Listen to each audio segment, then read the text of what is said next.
इस फिल्म की शुरुआत होती है एक छोटे से बच्चे से। कहानी 479 बिफोर क्राइस्ट की है।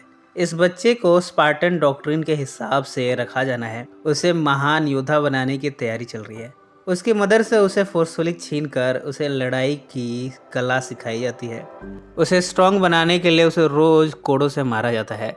तरह तरह युद्ध कलाएं सिखाई जाती हैं। धीरे धीरे वो तलवारबाजी में निपुण हो गया। उसे कुछ सालों के लिए यहाँ से बाहर भी भेजा जाता है। उसके पास सिर्फ एक भाला है अपनी प्रोटेक्शन के लिए। उसके सामने एक भेड़िया आता है। लियोन को इस भाले से खुद की रक्षा करनी है। लियोन देखता है कि यहाँ संकरी गुफा है। लियोन भेड़िए को इनवाइट करता हुआ गुफा की तरफ जाता है। फाइनली वो भाले की हेल्प से भेड़िए को मारने में कामयाब हो गया। इस तरह जब वो वापस लौटा है तब यहाँ स्पार्टन आर्मी ने लियोन को अपना किंग स्वीकार कर लिया है। उसकी शादी होती है और आज उसका बेटा भी है। धीरे धीरे स्पार्टन्स ने लड़ने की सारी कलाएं सीख ली हैं। इनकी आर्मी एक स्ट्रॉन्ग आर्मी बन चुकी है। दुश्मन के किसी भी हमले के लिए तैयार हैं। आज इनके पास कुछ पर्शियंस आए हैं। ये कहते हैं कि इन्हें अर्थ और वाटर चाहिए। ये एक तरह से पर्शियन किंग जेरोक्स के सामने झुक जाने जैसा होगा। लियोन की वाइफ भी इससे इनकार करती है। लियोन का भी यही ख्याल है। वो न सिर्फ इससे इनकार करता है बल्कि सभी पर्शियंस को सामने के कुएं में धकेल देता है। लियोन के आदेश पर उसकी आर्मी ने सभी पर्शियंस को मार मार कर कुएं में फेंक दिया। लियोन शाम को अपनी वाइफ के पास जाता है। दोनों आपस में संभोग करते हैं। लियोन को यकीन है कि किंग जेरोक्स जरूर इन पर हमला करेगा। इस सिलसिले में लियोन पहाड़ियाँ चढ़कर एफोर्स से मिलने जाता है। इनके साथ मिलकर वो स्ट्रेटेजी बना रहे कैसे जेरोक्स के अटैक को हॉट गेट से ही रोक दिया जाए। ये प्लान बनाते हैं कि पहाड़ों और समंदर के बीच एक नैरो रास्ता है। यहाँ एक वॉल बनाने की ज़रूरत है जिससे अपने साम्राज्य की रक्षा की जा सके। पर्शियन आर्मी नंबर में काफ़ी ज़्यादा है। उनका सामना करने के लिए स्पार्टन आर्मी जो कि महज 300 फैमिली की बनी है, बहुत मुश्किलात आएंगी। पर्शियंस को हराने के लिए बल की नहीं बल्कि बुद्धि की ज़रूरत है। लियोन को यह एफोर्स से पॉजिटिव रिस्पॉन्स नहीं मिला। गुस्से में लियोन यहाँ से चला गया। इसके बाद हम जेरोक्स के एक एजेंट को देखते हैं जो कि एफर्स को कॉन्ग्रेचुलेट करता है। यानी एफर्स पहले से ही किंग जेरोक्स से मिले हुए थे। अब जब एफर्स से लियोन को हेल्प नहीं मिली, लियोन ने 300 बेस्ट सोल्जर्स को इकट्ठा किया है। इन्हें ज्वाइन करते हैं आर्केडियंस आर्मी और कुछ ग्रीक्स। इस तरह ये सभी निकल पड़े हैं पर्शियन से अपनी रक्षा के लिए। जाने से पहले लियोन अपनी वाइफ क्वीन गोर्गो से मिलता है। गोर्गो उसे लॉकेट देती है और कहती है कि इस लॉकेट के साथ तुम भी सही सलामत वापस आना। लियोन इसका भरोसा दिलाता है कि वो जीत कर ही वापस आएगा। थर्मोप्ले के पास सभी वॉल को बनाना शुरू करते हैं। इस आर्मी का खास है स्टेलियोस। स्टेलियोस के सामने एकदम से पर्शियन एमिसरी आ गया। ये किंग जेरोक्स का दूत है। स्टेलियोस उसे वॉर्न करता है। वो जेरोक्स को भी वॉर्न करता है। यहाँ वो किंग के आर्म को कट कर देता है। इधर लियोन के सामने एक बच्चा आया। वो जख्मी हालत में है। वो बताता है कि उसके पेरेंट्स की डेथ हो चुकी है। पर्शियंस ने उन्हें मार दिया। इसके बाद वो बच्चा भी मर गया। लियोन की आर्मी देखती है कि यहाँ एक ट्री है जिस पर पर्शियंस किंग ने अपनी हैवानियत के सबूत टांगे हुए हैं। इतने में पर्शियन आर्मी इन पर हमला करने आती है। लियोन समेत सभी स्पार्टन सरेंडर करने से इनकार करते हैं। इसके बाद यहाँ घमासान लड़ाई होती है। हॉट गेट्स का एडवांटेज स्पार्टन्स के पास है। हालांकि ये नंबर्स में काफ़ी कम है पर इनमें फाइटिंग स्किल काफ़ी अच्छी है। एक वेव के ऊपर एक और वेव थ्रो करते हैं पर्शियंस आर्मी पर। ये किंग जेरोक्स को अपनी हार दिखने लगी है। वो लियोन को अप्रोच करता है। वो कहता है कि वो अगर लियोन सरेंडर कर दे तो उसे दौलत और पावर से तौल देगा।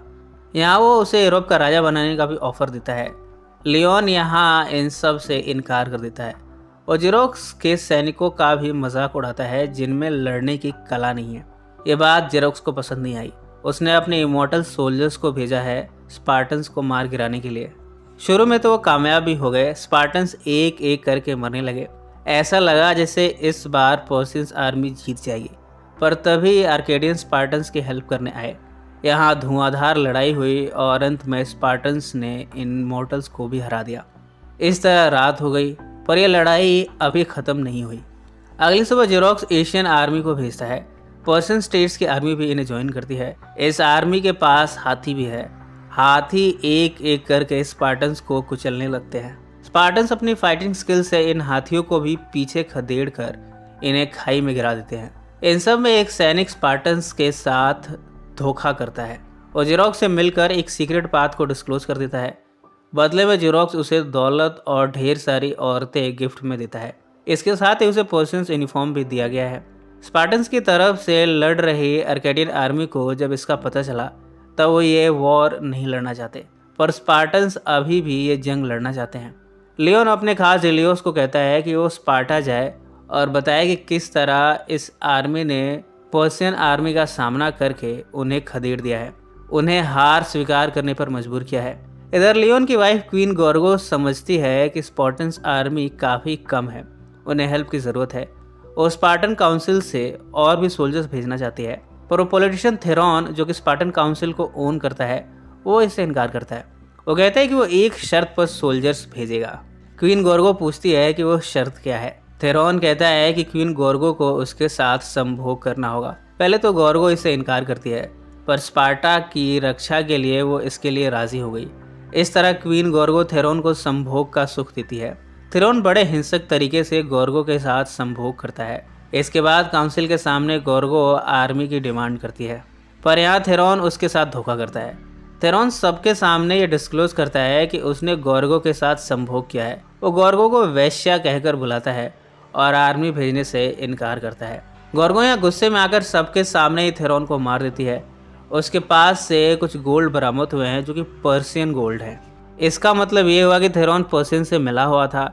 सभी मरे हुए थेरॉन को गद्दार कहकर बुलाते हैं। अब काउंसिल ने लियोन की हेल्प के लिए आर्मी भेज दी है। इधर पर्शियंस को सीक्रेट पाथ का पता चल चुका है। वो इस पाथ का इस्तेमाल करके स्पार्टन्स को चारों तरफ से घेर लेते हैं। जिरोक्स का जनरल फिर से सरेंडर की डिमांड करता है। लियोन यहाँ सरेंडर की एक्टिंग करता है।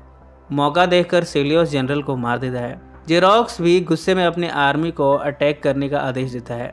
लियोन जिरोक्स पर अपने हथियार से वार करता है। जिरोक्स के चेहरे का एक हिस्सा जख्मी हुआ, पर जिरोक्स बच गया। यहाँ स्पार्टन्स अंतिम सांस तक लड़ते हैं। लियोन पर तीरों की वर्षा होती है। लियोन इस युद्ध में शहीद हो गया। टेलियोस स्पार्टन्स और लियोन के सेक्रीफाइस की कहानी स्पार्टा में बता रहा है और लियोन की लॉकेट क्वीन गोर्गो को देता है। गोर्गो यहाँ काफ़ी इमोशनल होती है। उसके साथ है उसका बेटा जो कि काफ़ी छोटा है। लियोन के सेक्रीफाइस की कहानी सुनकर सभी ग्रीक्स इकट्ठा हुए हैं। इन सब में 1 साल बीत गया है। 10,000 स्पार्टन्स ने मिलकर 30,000 ग्रीक्स को इकट्ठा किया है। अब ये पर्शियंस पर हमला करने वाले हैं।